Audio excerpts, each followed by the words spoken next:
Welcome parents. I'm Blanca. And I'm Nancy, and thank you for joining us today, session 8, and today we're going to be talking about alcohol, tobacco, drugs, and families. We're going to be talking about what puts children in risk, and we're also going to talk about how you as parents can help children be safe and take them out of this risk. Today we're going to talk about how parents can help prevent problem behaviors, okay? Just the fact that you as a parent are here and taking these classes already puts you in advantage with your child.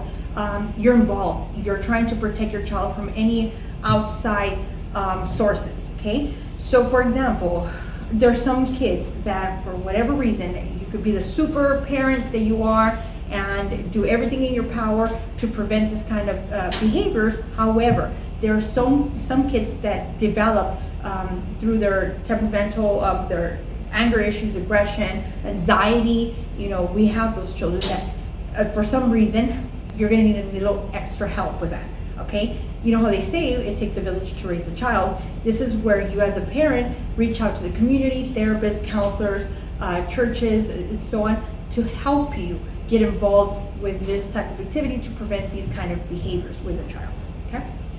So like Blanca said, some of our children are born with problem behaviors that are out of our control as parents, but other children learn these behaviors as they grow up at home. Mm-hmm.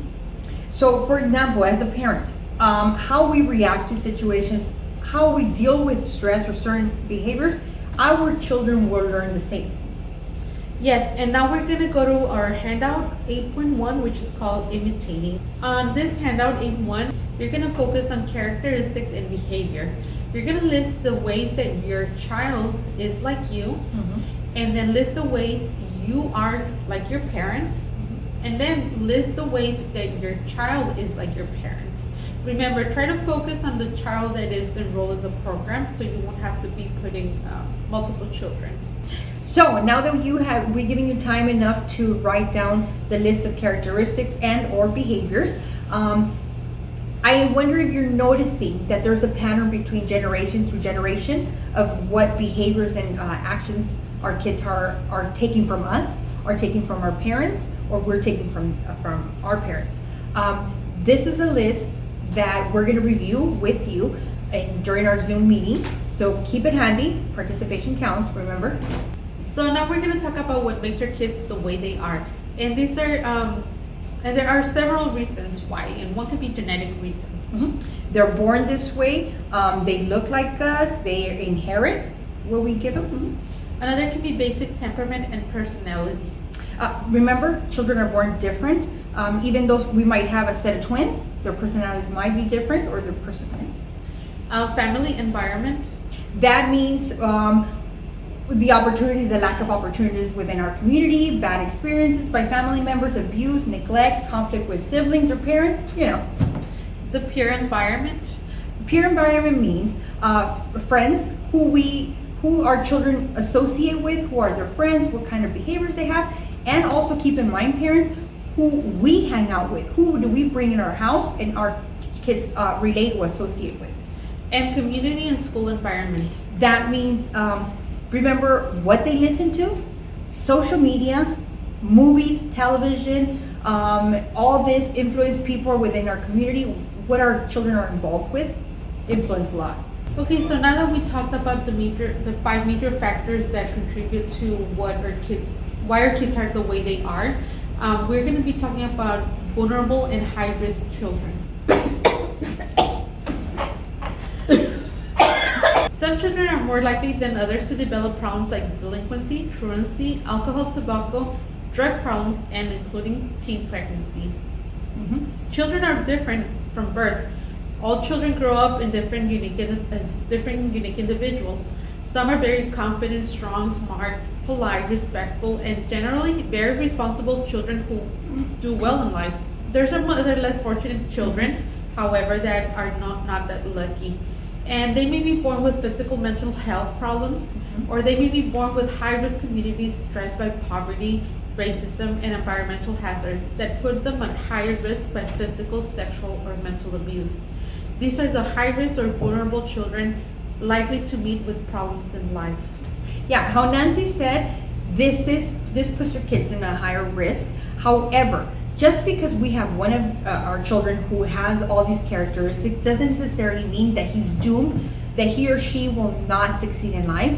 No, as a matter of fact, this is so capable. Children are so capable, like ourselves, to change and do things different. You as a parent, like we say, you're taking the first step by attending these already classes. However, you're going to need a little extra help.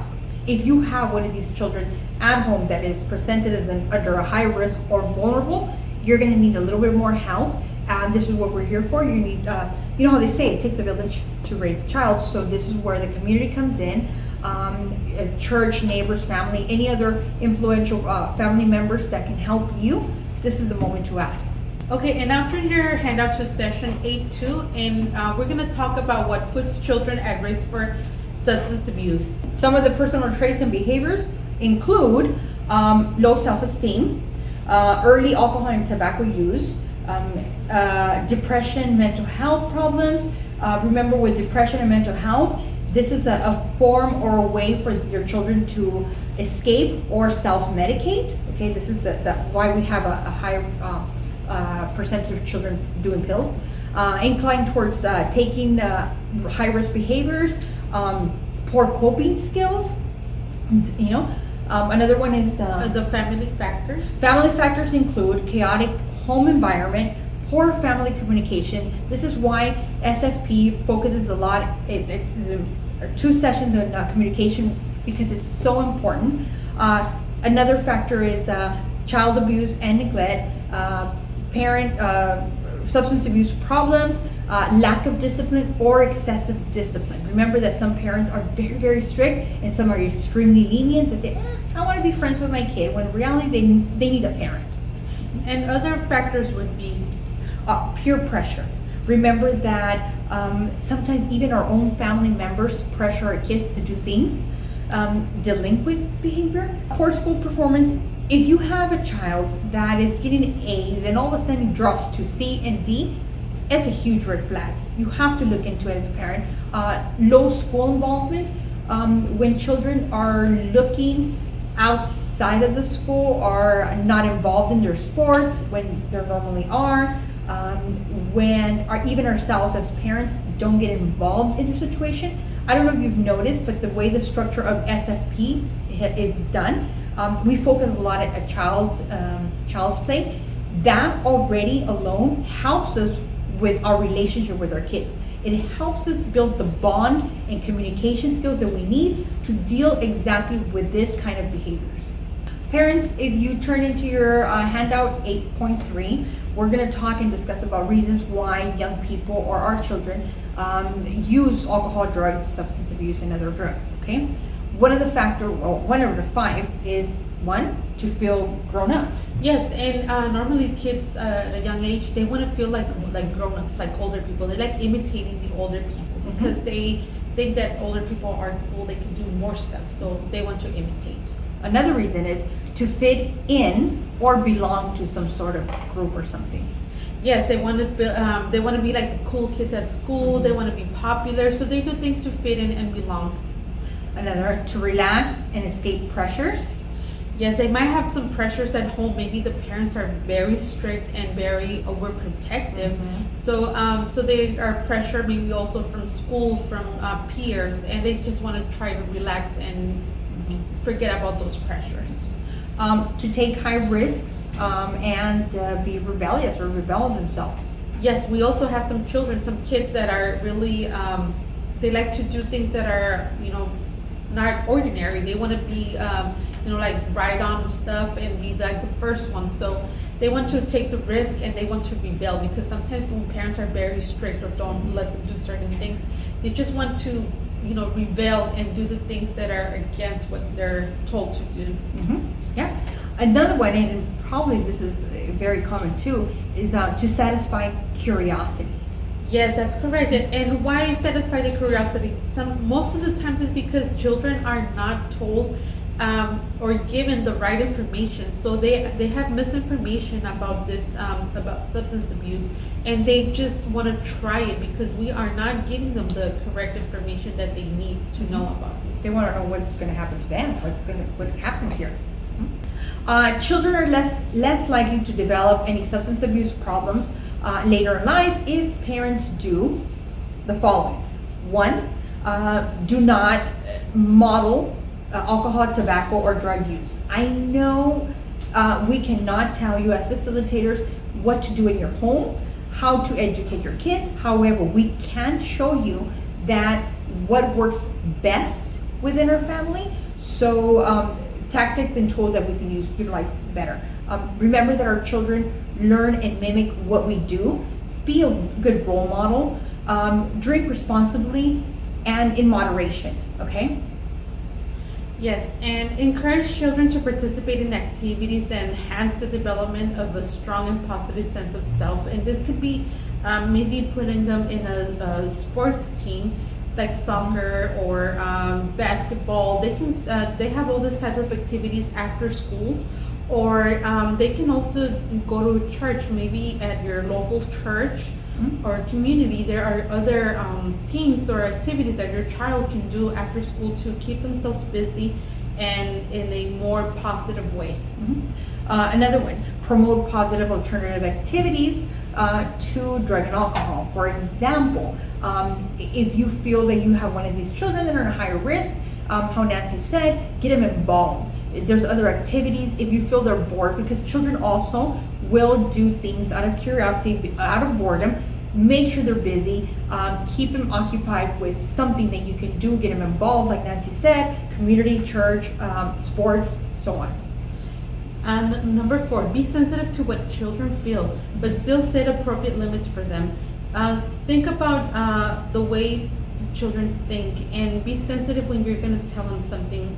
Sometimes we say things that might hurt their feelings, and we don't really think about it, but whenever we are going to say something, we have to be careful on the words we choose to tell them what we feel or how we feel. Provide structure, discipline, and consistency. Remember, SFP teaches you all these skills. Structure, once you have established structure, everything will flow nicely. It's less likely to get a chaotic home.